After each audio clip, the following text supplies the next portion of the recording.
नमस्कार। आत्मनिर्भर भारत अभियान के लिए जिन उपायों की बात की गई है, 54 उपायों की बात की गई है, उसकी 5वीं और आखिरी खेप में मूल रूप से 7 उपायों पर जोर दिया गया और इसमें सबसे ज़्यादा जिस बात की चर्चा हो रही है वो है महात्मा गांधी राष्ट्रीय ग्रामीण रोजगार गारंटी योजना।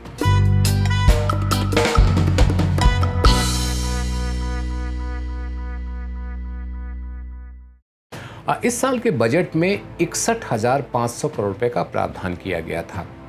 अब सरकार कह रही है कि 40,000 करोड़ रुपए का अतिरिक्त प्रावधान होगा, यानी कि अब यहाँ पर जो खर्च है वो 1 लाख करोड़ रुपए से भी ज़्यादा का होगा। अब आप पूछेंगे इसका फ़ायदा क्या है?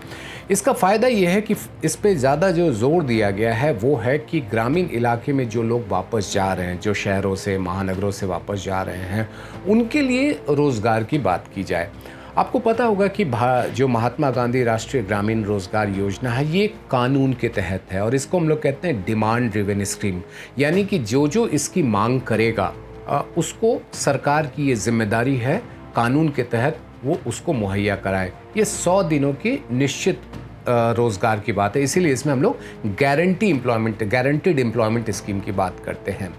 अब चूंकि काफ़ी लोग गांव वापस लौट करके जा रहे हैं तो उनका क्या होगा, उनके लिए कोई इंतज़ाम किया जा सकता है कि नहीं किया जा सकता है, तो उसी को ध्यान में रखते हुए महात्मा गांधी राष्ट्रीय ग्रामीण रोजगार गारंटी कानून के तहत एक 40,000 करोड़ रुपए का अतिरिक्त प्रावधान किया गया। इससे करीबन 300 करोड़ जो है वो मैंडेज क्रिएट होंगे, यानी कि 300 करोड़ तक जो है आप जो रोज़गार के जो घंटे होते हैं उतने वो तैयार हो सकेंगे। अब इसके लिए ये किसके लिए किया गया, इसका फ़ायदा सबसे ज़्यादा किसको मिलने वाला है? तो ये उन प्रवासियों को मिलने वाला है जो वापस गांव पे आ रहे हैं और गांव देहात में जो कुछ भी बुनियादी सुविधाएं विकसित करनी है। अब जैसे देखिए बरसात का मौसम आ रहा है, अब आपको वहाँ पर पोखरा बनाने हैं, तालाब बनाने हैं, वो कैसे बनाएंगे? तो ये सारी जो रकम है ये उनके ऊपर भी खर्च किया जा सकता है।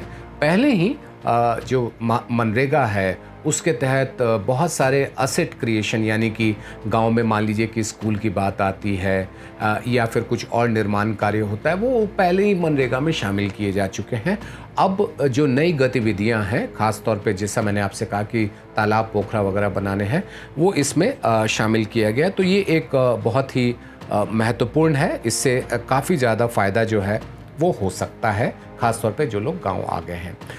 ये जो आखिरी खेप थी इसमें एक और बड़ा महत्वपूर्ण कदम उठाया गया, वो ये था कि कई ऐसे क्षेत्र हैं जहां पर आज के दिन में सिर्फ और सिर्फ सरकारी क्षेत्र की कंपनियां ही काम कर सकती हैं। हम लोग इसको तकनीकी भाषा में संवेदनशील क्षेत्र या फिर आप इसको सेंसिटिव सेक्टर कह लीजिए। वहाँ पर ये बात कही जा रही है कि वहाँ भी हम निजी कंपनियों को ले आए, यानी कि सभी क्षेत्र में निजी कंपनियों को काम करने की आज़ादी होगी। और ख़ास तौर पे ये ध्यान दिया गया है कि जो सेंसिटिव सेक्टर्स हैं वहाँ पे कम से कम एक तो होंगे ही पीएसयू, एक तो पीएसयू उसमें बना रहेगा और उसकी संख्या ज़्यादा से ज़्यादा 4 हो सकती है, लेकिन वहाँ पर निजी कंपनियाँ भी काम कर सकती हैं। ये एक काफ़ी अच्छा पहल है। हालांकि इसकी आलोचना काफ़ी ज़्यादा होगी, इसलिए होगी क्योंकि जो सार्वजनिक क्षेत्र की कंपनियां, उनके निजीकरण की जब बात कही गई है और ख़ास तौर पे जो गैर संवेदनशील क्षेत्र हैं, जो नॉन सेंसिटिव सेक्टर्स हैं, उनके पीएसयूज़ का अगर निजीकरण किया जाता है तो जाहिर सी बात है कि लोग इसको, और ख़ास तौर पे जो लेबर यूनियन है वो इसको कभी भी स्वीकार नहीं करेगा। इस पर काफ़ी ज़्यादा विरोध होगा और इसमें काफ़ी समय भी लग सकता है। एक महत्वपूर्ण जो कदम उठाया गया 5वीं खेप में, उसका भी जिक्र करना ज़रूरी है और वो है कि राज्य सरकारों के पास बहुत परेशानी है। देखिए, केंद्र सरकार की परेशानी तो ये है कि उसके पास कमाई कम होते जा रहे हैं, खर्चा तो बढ़ता जा रहा है और ये केंद्र सरकार की जिम्मेदारी भी है कि वो राज्यों को भी पैसा दे।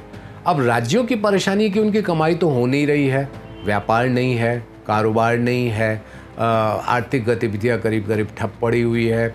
ले दे करके थोड़ी बहुत शराब से कमाई होती है, लेकिन वो इतनी कमाई नहीं है कि सारे जो उनके खर्चे हैं या जो सारी कमी है उसकी भरपाई हो सके। तो क्या करेंगे? उनके पास एक उपाय तो यही है कि आप कितना उधार ले सकते हैं।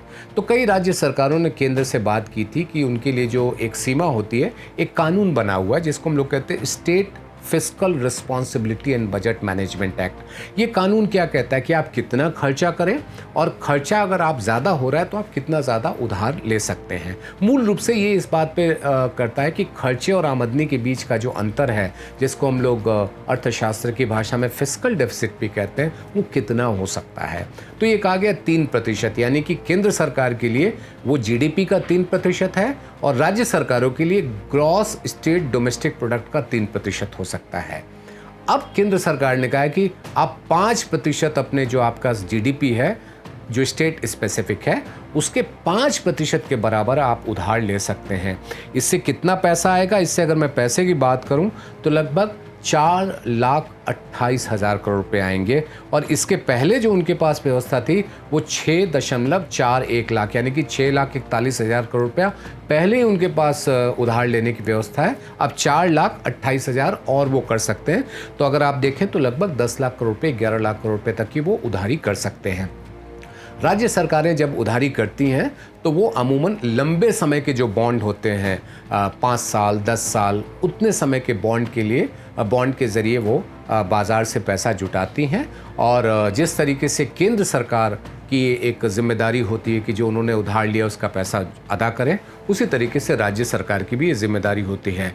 हालांकि उनकी दिक्कत ये होती है कि उनके पास अगर कमाई कम हो जाए तो कई बार ये भी खतरा बन जाता है कि कहीं वो डिफ़ॉल्ट ना कर दे, लेकिन वो डिफ़ॉल्ट नहीं होता है।